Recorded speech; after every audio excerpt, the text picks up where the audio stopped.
All right, everyone. Welcome back to another episode of The Pursuit of Ownership. It is Peyton Keller here. I'm here with Tyler. Tyler, how you doing? I'm doing all right, man. It's Friday. I'm happy to be here. It's been a very long week for me. I've seen six patients, which in dental school is like a lot. And so I'm a little bit tired, but I'm really happy to be here and happy to be recording some podcasts. This is kind of what I wait for to do on my weekends and stuff. So it's exciting. Exactly. And I know it might not be Friday for you guys, but we have that Friday energy going here right now. So you Yeah. just listen to this with that in mind. It's hitting them. It's going to be hitting them on Wednesday, hump day. And we're Exactly. going It's to gonna be get that. the rest of the week. We're going to bring the end of the week energy to the middle of the week. That's what we're hoping to do for people. It's that boost we're looking for. Absolutely. Exactly. Great. So yeah, we have another pre-owner underwater here today. And what is your fake name that you've come up with? I think I'm going to go with Wolverine. Who doesn't like a good Wolverine? Yeah, that's sick. We're bringing it back to Marvel. I'm okay with that. I'm okay. Full disclosure, I'm not huge into Marvel, but Wolverine just sounds pretty good. It sounds fierce, so I like it. I like it a lot. I'm curious then, what are you huge into, Payton? I'm so bad at watching movies. Like in general. So I don't have a good response to that. Not comics or anything. Okay. All right. Yeah. That's cool. So you just are uninformed then. All right. Well, that's cool. Absolutely. Tell us a little bit about yourself, Wolverine. Where are you coming from? I am coming from a moderately sized area. Not Dallas, Fort Worth, but also not the sticks. We got everything that we need here. So moderately sized town. And just moved here after dental school, and my wife and I put our roots down and have a kid, and so looking to start that journey towards practice ownership. Wow, yeah. That's awesome. Yeah, that sounds great. Could you give us a little bit more information, just kind of as far as like how long you've been out, what you've done since you've graduated, that kind of thing, just to help set the scene for our audience here? I graduated in June of last year. Felt very, very comfortable, especially looking back now with the education that and hands-on that I got in dental school. Was checking teeth left and right, very comfortable with oral surgery, did a fair share of endo, molars and premolars and such, pretty much everything but perio. And we just got a little bit of ortho and placement of implants. We did restoration, but no placement. Okay. Since then, got into a private practice about an hour north of where I live, driving out into the boonies to avoid any potential non-competes in the area I want to be long-term. Yeah, sure. Closest specialist to really any specialty is probably 35 minutes away. So we're doing and seeing it all, from pedo to, pretty much any extraction, wisdom teeth, endo, so on and so forth. So I've gotten my comfort level up, and there's not too much I won't tackle. Awesome. So were you kind of looking to be in a rural setting, or was that just like an hour away from where you wanted to be, and that's just the opportunity that you found? For an associateship, it's pretty darn hard to be getting about a third of adjusted production. And there were two doctors there before I started. Whenever I started fresh out of school, I was the only doctor there. So checking 4 columns of hygiene and running my own 2 columns of doctor production. So didn't really have a choice, had to get my speed up pretty immediately. But all in all, it's tough to beat as an associateship. So it came available. In addition, like I said, avoiding any type of potential non-compete, an hour there and an hour home. So. Yeah, that's actually a really interesting point to, kind of go, if you're going to go for an associateship out of school and you're looking to get some of that clinical experience, I think a rural setting is great. And you really don't want to be going, too close to where you actually want to be settling down. So I think you went the right route with that. I think you had a good mentality on that. Yeah, absolutely. And then on top of that, I feel like me and also a lot of our audience is probably curious, what did you do as far as looking for an associateship to find, an opportunity like that? Because I feel like to a lot of people, that probably sounds very ideal, getting your speed up, getting exposed to more advanced procedures. So what did you do specifically to, find that opportunity right out of school? I stand on the shoulder of giants who came before us in the shared practices world and sent out the flyers that everyone is well aware of, and just kind of got myself out there, said, hey, if you know of anyone who's looking for an associate, let me know. That was probably early fourth year. Started getting some people trickling in, and essentially a friend of a friend of this particular dentist let him know about it, and got in contact with me, and he took a chance on me, and I feel like I've made him some money, and I've made some money, and so far it's been good. Yeah. So you sent out a mailer specifically about getting an associateship then? I did. Yeah. I knew I wanted to. Yeah, I was curious, how many approximately did you send? What was the response rate kind of like? I sent probably 100 to 150. I kind of outlined what I was looking for, my comfort level, and just sent it out to the whole area, and didn't even send it out to the stock, but word traveled. I guess obviously they're pretty impressive for a doctor to receive, whether you're looking to buy or an associateship. Oh, always, yeah. To receive one of those. So I got a pretty good response from it. Yeah, that's awesome. Yeah, I guess I'm just kind of curious if, the response rate would be higher if you're just looking, for an associateship and you're just ambitious, but you're looking for that sort of opportunity to learn as opposed to buying a practice. If you would get, more responses than, let's say, you're a new grad that's looking to buy someone's practice, I come to find the standard with that is pretty low in terms of the response rate. So just interesting. Yeah, I got a lot of people just impressed. I sent it out, and just it's still rare. I have no position, but I will absolutely, keep an ear out for you and spread the word. So it's actually pretty encouraging. That's awesome. That's awesome. So when you're looking for your list of people to send to, did you just look outside of the radius you're considering to practice in the future? Is that what you did? Yeah, I kind of drew a circle and sent them to around that area. I sent a couple, on the border, hoping that, as happened, a friend of a friend saw it, and so on and so forth. So. Okay. Absolutely. Yeah, that sounds good. Yeah. So, I assume that, because you've been following the Share Practices podcast for some time and you have your own motivations for ownership, this is something that's kind of been a long time coming. So I'm kind of curious about, what's your mindset around ownership? How have you arrived at this point of saying, this is the time for me to go out and buy a practice? Growing up, my father, he is a physician, and he actually owns his own medical practice, which is, today is becoming more and more rare. He's getting close to that retirement age, but him owning that and seeing that growing up, I always knew that I wanted to be some type of entrepreneur. And, funny enough, I always wanted to do medicine, but whenever the time came, he really pushed me towards dentistry because he kind of saw the trends and, the family life balance and so on and so forth. So he pushed me towards that dental route, but I've always had that entrepreneurial itch to scratch, if you will. Yeah, sure. So was there sort of a turning point during your associateship when you just said, you know what, I'm ready for this? Like, I have nothing more to learn here, or what happened? It's one of those things that going back and forth, I thought about the GPR. And for me, it just, with my wife, and she was pregnant at the time. I just felt like I needed to jump into a private practice somewhere and get my feet wet that way. And that's kind of why I looked in the rural setting, with no specialties around. I figured, I would be able to do all those procedures, and luckily it just kind of fell in my lap, and I got really lucky. Have expanded that. And probably within the last couple of months, procedurally, speed-wise, I've just really felt absolutely ready to go.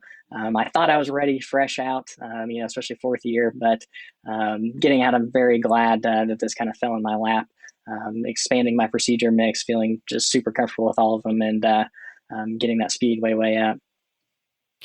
Yeah, I mean, I honestly think that if you go out and you find an opportunity like that where you're replacing, you said there were 2 doctors in the practice before you, right? You're checking for hygiene, near a specialist 30 to 45 minutes away. I mean, I would venture to say that you were more productive than most people that are in GPRs, right? I mean, you're doing a whole lot of dentistry, and it's a lot of bread and butter dentistry too. Like, I mean, I think you mentioned that you haven't been doing quite as much implant placement just yet. That's something that you want to integrate at some point, but you've still done a good bit of surgery and endo and just gotten super, super fast. It's just the good old bread and butter dentistry. And like, there's not really a whole lot of residencies that are actually really outfitted that way, where you're having that sort of pace and having that sort of private practice environment. So it's kind of like it's a pseudo residency for private practice ownership, I think.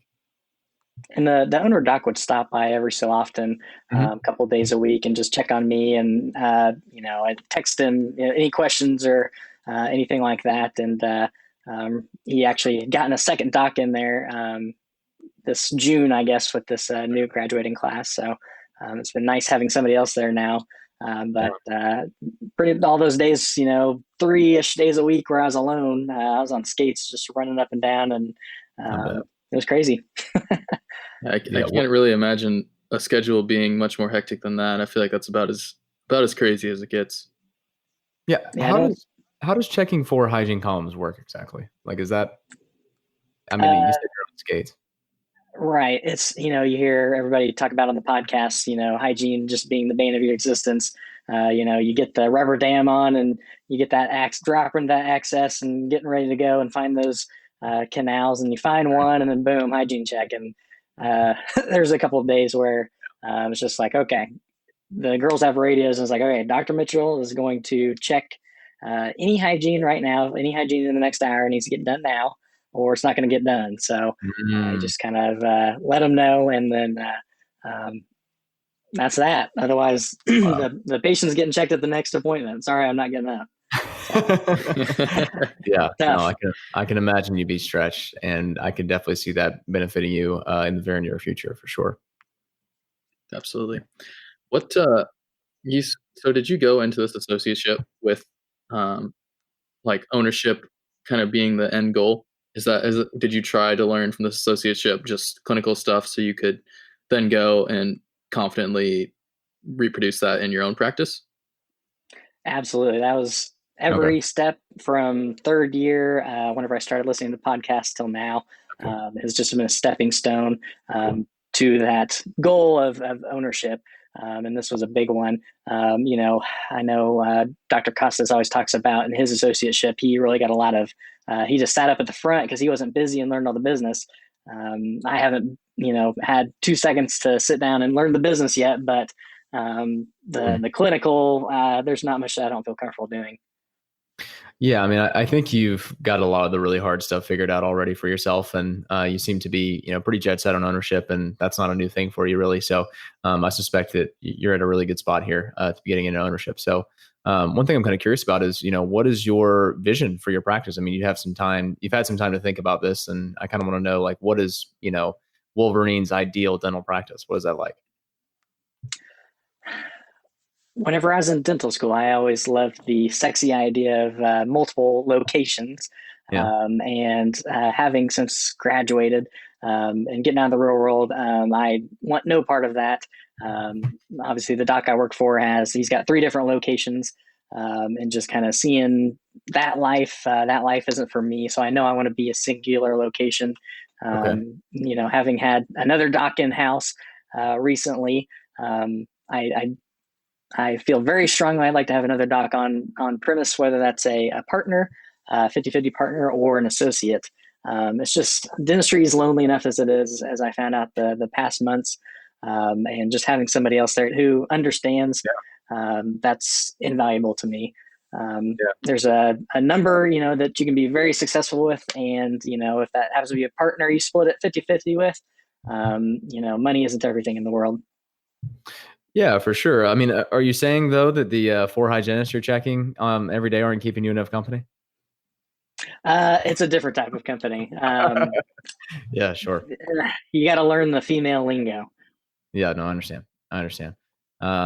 Okay, yeah. So we have our eyes set on what sounds like a group practice. It's going to be larger enough to support 2 doctors, and I would imagine a pretty strong hygiene program. since you're pretty comfortable checking 4 columns, though I suspect you don't want to be doing that for the rest of Don't your want career. to. Absolutely not. I think Yeah, I've aged 5 years this last 1 year checking 4. yeah. So if you could describe what that practice actually looks like, just in terms of like op number, what your procedure mix is going to be looking like, your role as the doctor, all that kind of stuff for the next, I don't know, 5, 10 years, whatever it is.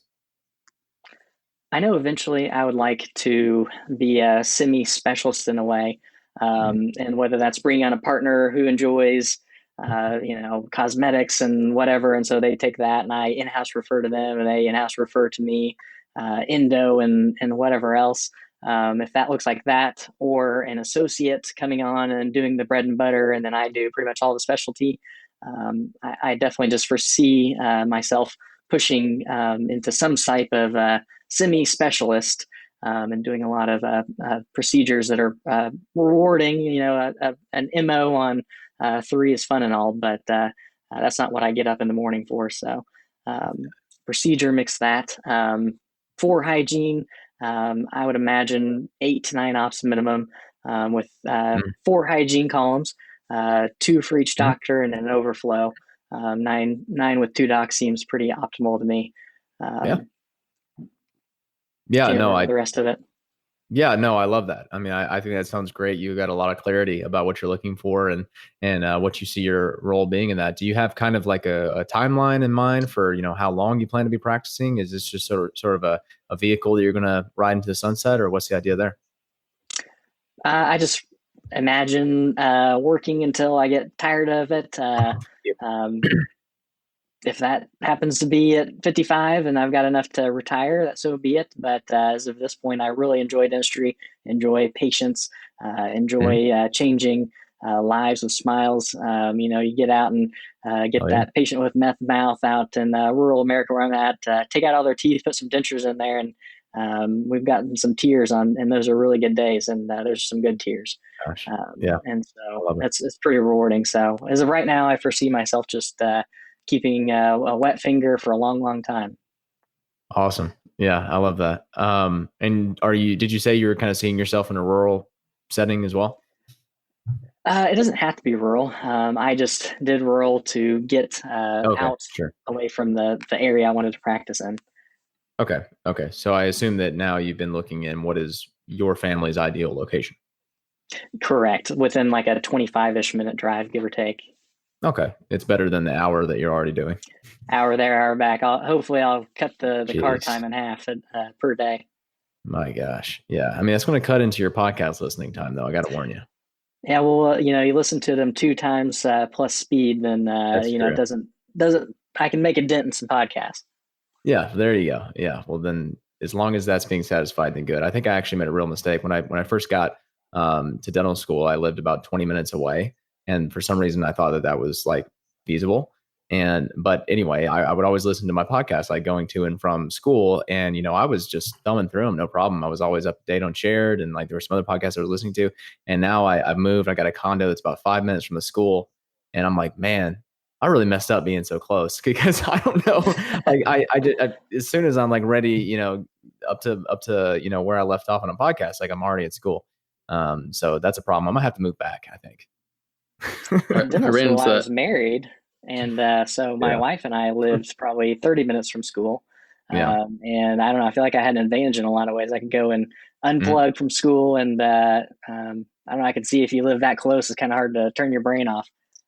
Yeah, exactly. It just feels like you're always on.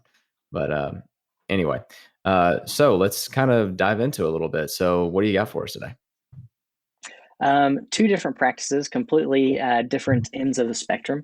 One of them is in a different rural town near my area.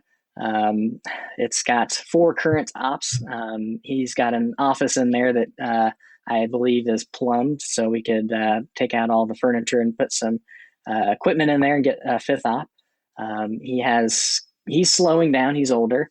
I think last year he did right at about the 500K mark. He's doing pretty much bread and butter. I think he did a handful of endos and extractions, but pretty bread and butter.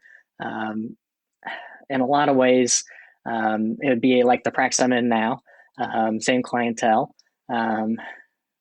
He owns the building he's in, and he's selling the practice and the building for $300,000. So price wise, that's pretty tough to beat. Relatively low overhead, with being out in rural. So one front desk, one hygiene, and one assistant. Okay. Yeah, it sounds like a very, entry level practice, kind of like you said. As far as getting you to where you wanted to go, I guess I'd be curious what that would look like for you. Did you have a plan for getting it to where you'd like it to be? The demographics of the area are pretty decent. It's kind of a bedroom community of people who like to drive into town for work and then have a little bit of elbow room. I was kind of imagining it kind of as a startup in a way. In dental school, I had my mindset on a startup for a long, long time. So, to get the building and 500K practice for 300, that's pretty tough to beat. The long-term goals, 100%, would be to buy some land out there, which, all things considered, wouldn't be too expensive, and then put a brand new building out there after a little while, and move the practice into that. The current location's not horrendous, but it's not great. It's next to the post office, but not close to the main strip, which would where I would want to move it to eventually. Absolutely. So you'd be buying that with the intention of moving it eventually. Absolutely, a cheap startup / acquisition combination, kind of. Yeah. Absolutely. So I am a little bit curious about the startup bit. So you said that was something you had interest in while you were in dental school, and then I suppose you moved on from that idea for a while, and now you're in the acquisition world. But now it's almost like you're seeing that sort of startup-iness in an acquisition. So I'm kind of curious about where that is coming from. Yeah, I was big on the startup. I guess if I can't find anything, my area is not massive, so it's not like there's practices left and right like Phoenix or DFW. And I've heard a lot of responses from my mailers, but these are kind of the two main competitors. Lots of 2-3 out practices doing 200, 300, just kind of limping along for the last 5 years. And so startup's not out of the question. That might be a small itch I've got to scratch, but I don't know. I guess that's the lingering slight itch from dental school. Absolutely. Yeah, I'm actually really glad that Tyler brought that up. Just because I feel like we can both agree that it's relatively far off from the practice that you'd like to end up at. You're kind of 8 to 9 op, 2-doctor practice. But hearing you say that you have had an interest in the past in startups and you could see yourself maybe doing something like that in the future, I feel like that, not that it makes it the best option, but it makes it a more likely option for you than someone else.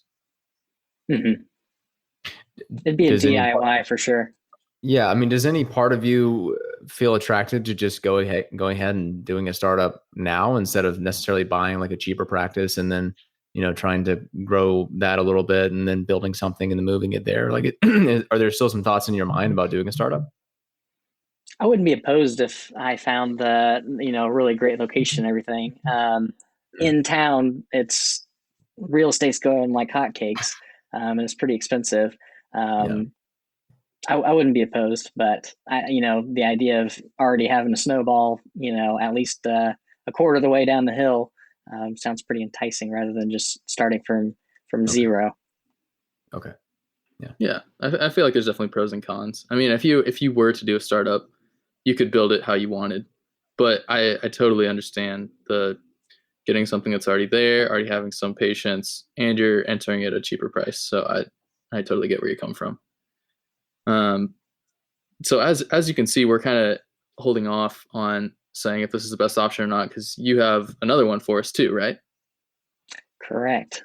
The other one is probably 5 minutes from my house. Produced 2.2 million last year, 2 hygiene, 1 doctor, collected 1.7. So collections they could use some tweaking. Currently 6 are plumbed. I think that, or 6 are functional ops. and then there's 2 or 3 others that are plumbed, ready to go. They just need chairs in them. Excuse me.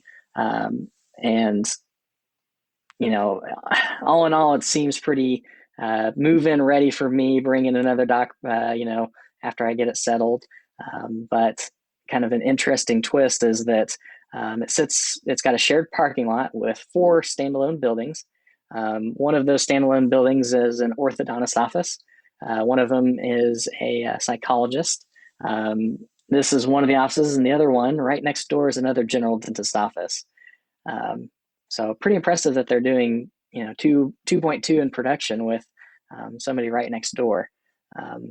Pretty busy area, but they're asking 100% of last year's collections, which seems like a lot. And then this doc also owns the building and asking 2.5 for that. But they're willing to wait, let me lease it for a couple of years and then buy it if that helps the bank out. Feel a little more comfortable with that. Absolutely. Yeah, it's actually very impressive how opposite these two are in terms of the opportunity.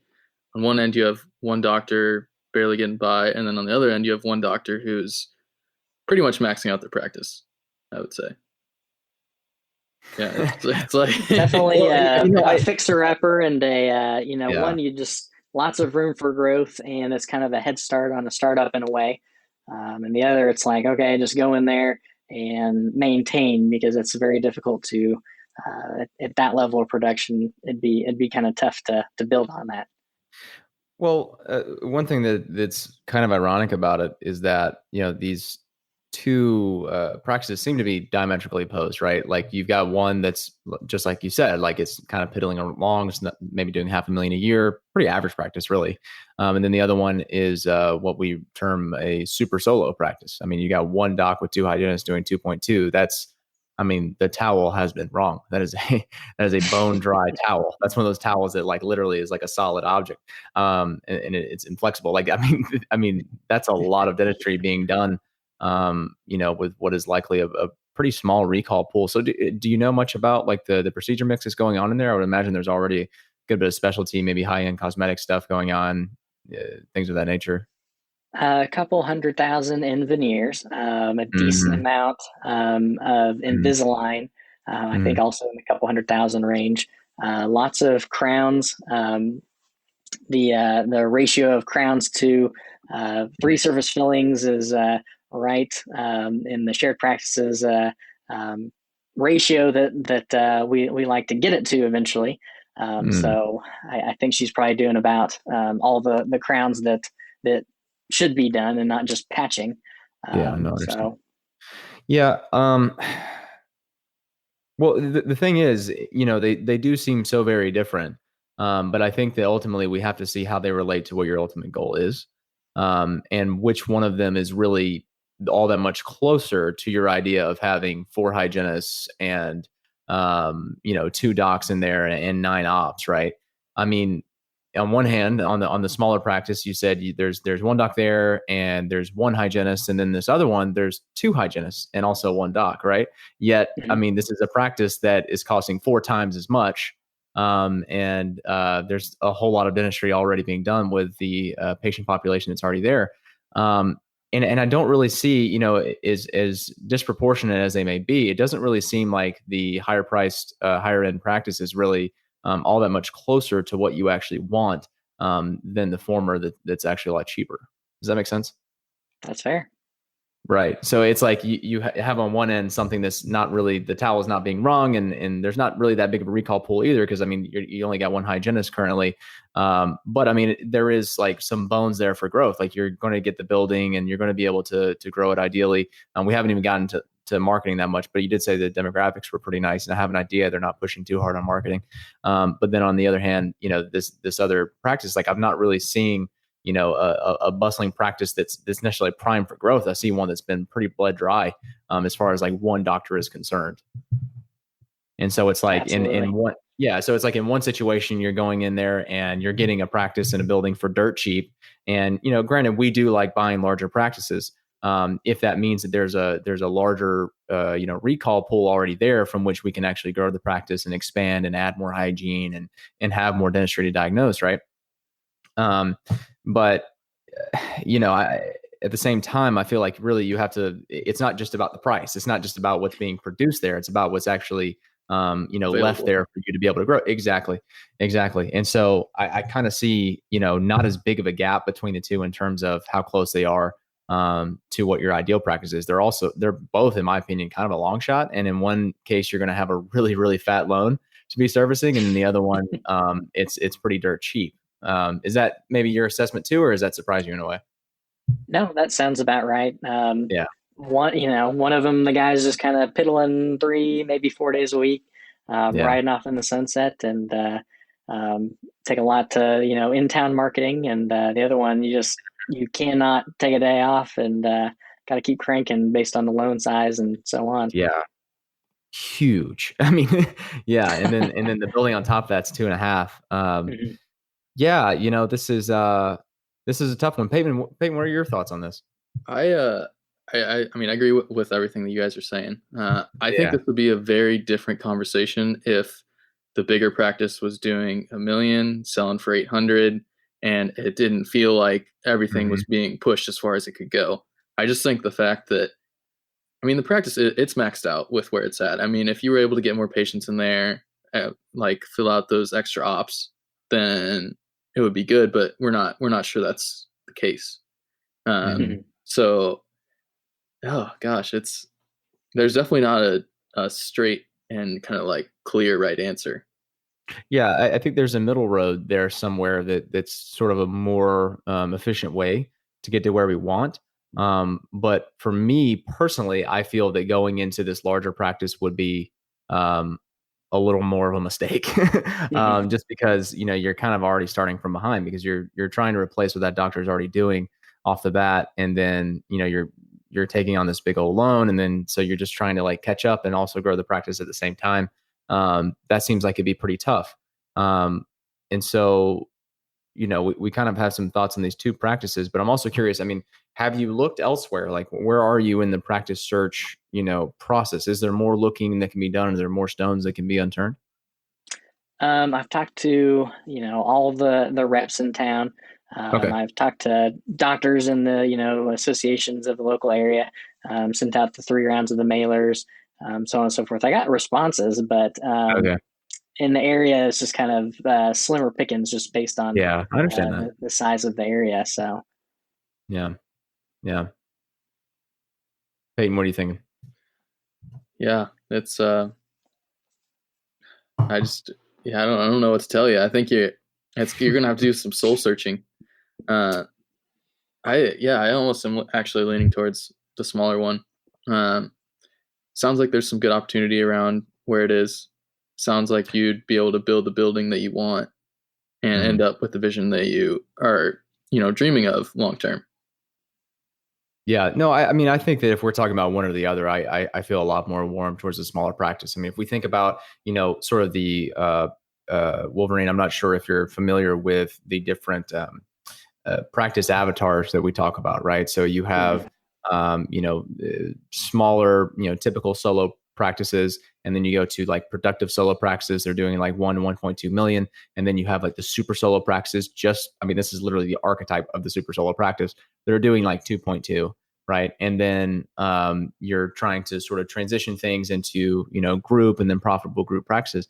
And a really, really tough one when you're starting from a super solo. I mean, if you're comparing starting from the super solo versus starting from one that's just sort of a more average solo, in my opinion, as it would seem to me, I think it's actually a more straightforward and albeit less stressful path if you're starting from that more typical solo, especially if we're only talking about the difference of, currently one hygienist.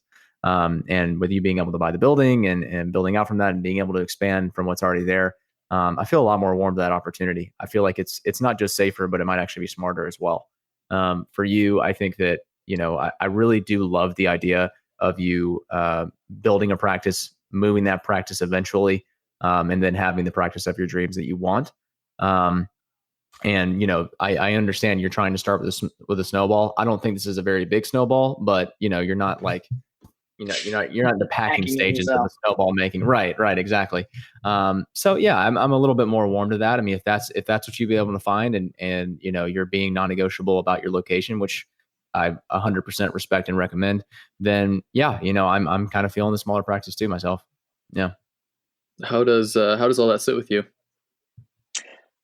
That sounds about right. Yeah.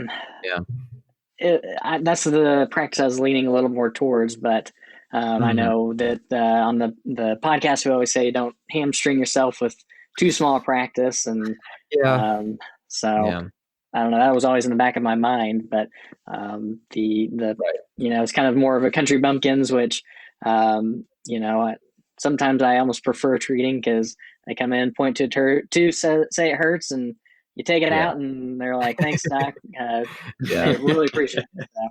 So, sometimes that's almost preferable, but it was just worrisome that it was so much smaller. Yeah, no, I mean, I almost feel uncomfortable about it too, and I feel like if George were in the room, like he'd be kind of pissed about it. But we're not just saying buy expensive practices. We're talking about buying larger practices and ones that actually have a larger recall pool and something that you can actually grow out and have the capacity to grow into larger group practices, right? And really, there's not that much. I mean, the difference in price versus what's actually there in terms of what can be grown between these two options really isn't all that great, but the price is. It's very disproportionate. So if we're only choosing A or B, like I'm going to have to go with the A.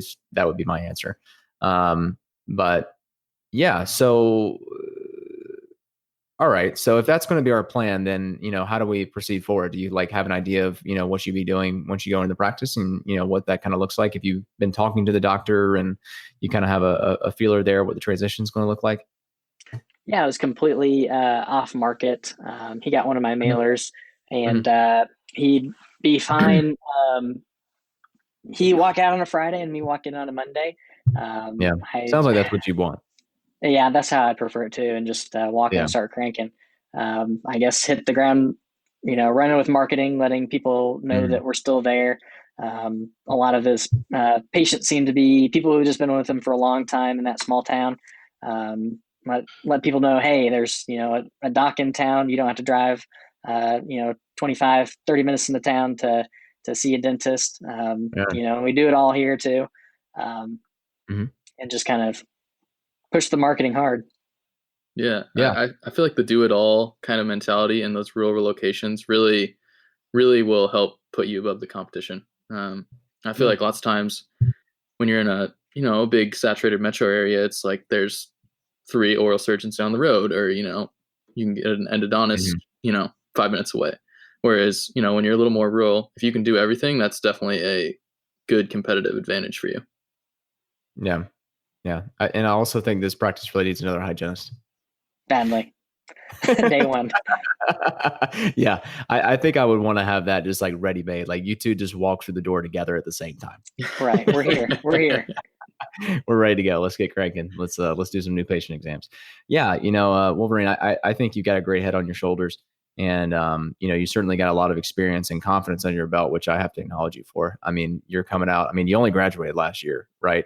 And that's still technically a new grad. But you're talking like exactly what you're doing, and you're going to walk in there and you're going to kill it, and you're going to slice and dice just like Wolverine. So I really respect you for that, and I love the path that you've taken. It's still very much early ownership. It's still very aggressive. It's still very intentional, right? The decisions you've made have all been leading to this ideal practice that you have in mind, and it's in the ideal location you want your family to be. So you're right in line with all the things that we talk about. So I got to acknowledge all that. Well, thank you. Trial by fire. I got my butt kicked in the deep end, and sink or swim. Yeah, for sure, man. And your butt's going to get kicked again too. That's certainly not over. So, as long as you're used to that kind of thing. Yeah. I just think you did a really good job with the associateship that you found. I feel like when you look at it, it's like, okay, he got a year of experience, but I feel like based on the amount that you were doing, it probably feels like much more than that to you. And it'll probably serve you very well in your future. Absolutely. It was just kind of a lucky fell in the lap, and I wish I could take credit for it, but yeah. No, you can. Fell in the lap. Absolutely. No, it didn't just fall in your lap. Not at all. I think this is, this is what happens when you're intentional about owning practices, right? And when you're putting mailers out there, you're putting feelers out there, and whatever you're thinking on a daily basis, like those are the sorts of things that are going to fall into your lap. I don't really believe those things sort of happen by accident, to be honest. I got to disagree with you there.